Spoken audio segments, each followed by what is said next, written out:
Даже самые страшные для Красной Армии первые месяцы Великой Отечественной войны явили нам большое количество подвигов советских солдат и офицеров. Подвиги эти навсегда будут вписаны в историю нашей страны. Если говорить о танкистах, то немалая доля заслуги в их подвигах была заключена в их боевых машинах. К примеру, известный бой командира танковой роты старшего лейтенанта Колобанова закончился уничтожением немецкой танковой колонны из 22 вражеских машин не только из-за профессионального выбора места для засады и слаженной работы всего экипажа танка, но и благодаря выдающимся характеристикам тяжелого танка КВ-1, который не подвел свой экипаж в том бою. Все, что ему смогли сделать немцы, это разбить приборы наблюдения и заклинить механизм поворота башни. Но далеко не все бои решались только превосходством огневой мощи и рекордного бронирования советских танков тех лет. Как справедливо отмечал польский писатель Станислав Ежелец, часто одной смелости мало, нужна еще и наглость. В годы войны этот афоризм не раз себя оправдывал. От военной наглости русских солдат и нетипичности их действий и поведения в боевых условиях у солдат и офицеров вермахта часто происходил, как бы сейчас сказали, разрыв шаблона. Уже после войны в мемуарах многие офицеры сокрушались, что не могут понять, как противник мог атаковать пехотный батальон на марше из засады силами всего 5 солдат, или как можно атаковать противника в городе силами всего одного танка. Именно последнее в октябре 1941 года совершил экипаж танка Т-34 Степана Горобца, который в одиночку ворвался в Калинин. Бой, который произошел 17 октября 1941 года, позднее назовут образцом настоящей смелости, военной наглости и находчивости.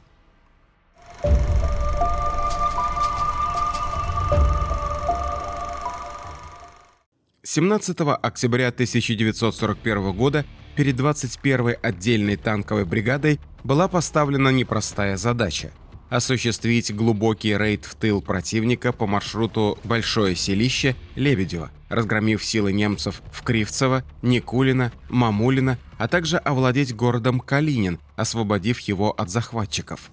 Бригаде нужно было осуществить разведку боем, прорвавшись через город и объединившись с частями, занявшими оборону на Московском шоссе.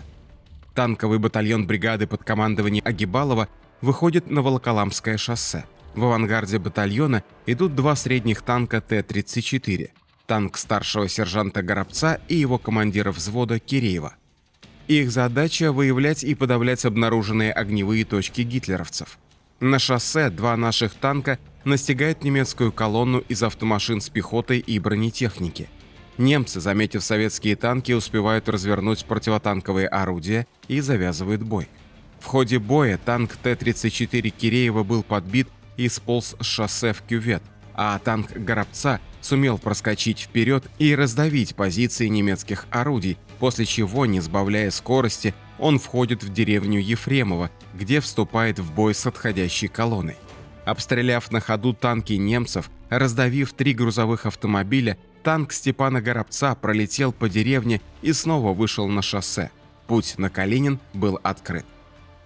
Однако в это же время танковый батальон Агибалова, идущий вслед за авангардом из 2 Т-34, попадает под авиаудар юнкерсов противника, несколько танков подбиты, и командир останавливает продвижение колонны.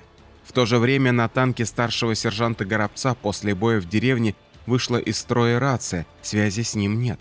Оторвавшись от основной колонны батальона более чем на 500 метров, экипаж танка не знает, что колонна уже остановилась. Не зная о том, что остался один, старший сержант продолжает выполнение поставленной задачи, продолжает разведку боем в направлении Калинина. Сложилась парадоксальная ситуация. Оборонительные бои за Калинин к тому моменту уже завершены, немцы смогли занять город и закрепились в нем. Они оттеснили советские войска и заняли оборону вокруг города. Поставленная перед советской танковой бригадой задача проведения разведки боем – это фактически танковый рейд в немецком тылу от Волоколамского до Московского шоссе. Прорваться в тыл, наделать там шуму, постараться отбить у противника Калинин и соединиться с другими советскими частями на другом участке фронта. Однако вместо танковой колонны к городу идет единственный танк – 34-ка старшего сержанта Степана Горобца. Выехав из деревни Лебедево, с правой стороны от шоссе экипаж танка выявил немецкий аэродром, на котором размещались самолеты и бензозаправщики. Танк Горобца вступил здесь в бой, уничтожив огнем 2 самолета «Юнкерс-87» и подорвав топливную цистерну. Через некоторое время немцы опомнились, они начали разворачивать зенитки для того, чтобы открыть огонь по танку прямой наводкой. В то же время старший сержант, понимая, что его атака не поддерживается другими танками его батальона, которые уже должны были догнать оторвавшийся авангард и просто разметать обнаруженный аэродром, принимает нестандартное, смелое и в какой-то мере наглое решение. Радиостанция на танке молчит. О судьбе колонны батальона Горобец ничего не знает, как не знает и то, на какое расстояние оторвался от основных сил. В этих условиях, когда немцы уже бьют по танку из зенитных орудий, командир машины решает выйти из боя и прорываться в Калинин уже в одиночку. Уйдя из-под обстрела немецких зениток, наш танк на пути к Калинину снова встречает колонну немецких войск. 34-ка таранит 3 немецких автомобиля и расстреливает разбегающуюся пехоту. Не снижая скорости, средний танк врывается в занятый противником город. В районе парка текстильщиков Т-34 совершает поворот направо под виадук и заезжает во двор Пролетарки. Горят цеха завода номер 510 и хлопчатобумажного комбината. Здесь оборону держали местные рабочие. В этот момент Горобец замечает, что на его боевую машину наводится немецкое противотанковое орудие, но отреагировать не успевает. Немцы стреляют первыми, в танке начинается пожар.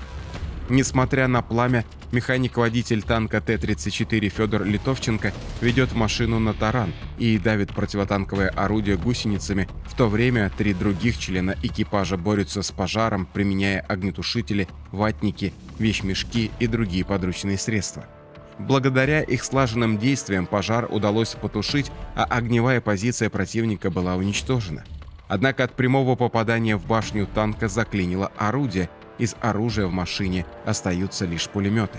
Танк продолжает свой путь по занятому противником городу, но теперь он черный, закопченный от недавнего пожара. На нем уже практически не видно ни звезды, ни номера танка. Немцы даже не реагируют на танк, принимая его за свой.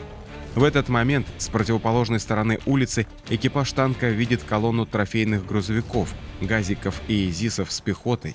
Машины перекрашены, в них сидят немцы. Помня о том, что стрельба из орудия невозможна, Степан Горобец приказывает механику-водителю давить колонну. Совершив резкий поворот, танк врезается в грузовые машины, а стрелок-радист Иван Пастушин поливает немцев из пулемета. Тогда немцы начинают спешно радировать о ворвавшихся в город советских танках, не зная, что в город вошла одна единственная 34-ка. Выезжая на улицу Советскую, Т-34 встречает немецкий танк. Воспользовавшись эффектом внезапности, Горобец обходит врага и таранит немца в борт, сбрасывая его с улицы на тротуар. Оставив протараненный танк противника позади себя, Т-34 выскакивает на площадь Ленина и встречается с импровизированной баррикадой. Немцы перевернули трамвай, из-за которого в танк летят гранаты. 34-ка сумела обойти это препятствие по груди камней, завал от обрушившегося жилого дома, оттолкнув трамвай засевшими за ним немцами, и продолжила движение к Московскому шоссе. Здесь Степан Горобец обнаружил замаскированную артбатарею немцев, орудия которой были развернуты в сторону Москвы. Танк врывается на позиции с тылу, тараном уничтожает орудия и блиндажи, утюжит окопы и выходит на Московское шоссе, вырвавшись из города. Через несколько километров возле горящего элеватора танк начинают сильно обстреливать почти со всех сторон. Здесь находились позиции одного из полков 5-й стрелковой дивизии. Машину Горобца сначала приняли за немцев, но вовремя разобрались с принадлежностью и прекратили огонь по танку, встречая танкистов криками «Ура!». Позднее с экипажем Т-34 встретился лично генерал-майор Хоменко, командующий 30-й армией. Не дожидаясь наградных документов, он снял со своего кителя орден Красного Знамени и вручил его старшему сержанту Степану Горобцу. Уже потом Горобец смог дослужиться до звания младшего лейтенанта, был награжден орденом Ленина. Что характерно, орден Красного Знамени в наградных документах официально не фигурировал, так как проходил за генералом Хоменко. Позднее, 5 мая 1942 года, За проявленное в боях мужество и героизм младшему лейтенанту Степану Христофоровичу Горобцу было присвоено звание Героя Советского Союза, но уже посмертно. После войны память Степана Христофоровича Горобца и его танкистов была увековечена. Одна из улиц Твери в настоящее время носит имя командира легендарной 34-ки с бортовым номером 03. А спустя 70 лет после описываемых событий в ноябре 2011 года в городе был открыт памятник в память о подвиге экипажа среднего танка Т-34 из состава 1-го отдельного танкового батальона 21-й танковой бригады 30-й армии Калининского фронта. Ставьте лайк, подписывайтесь на канал и оставляйте свои комментарии. До новых встреч!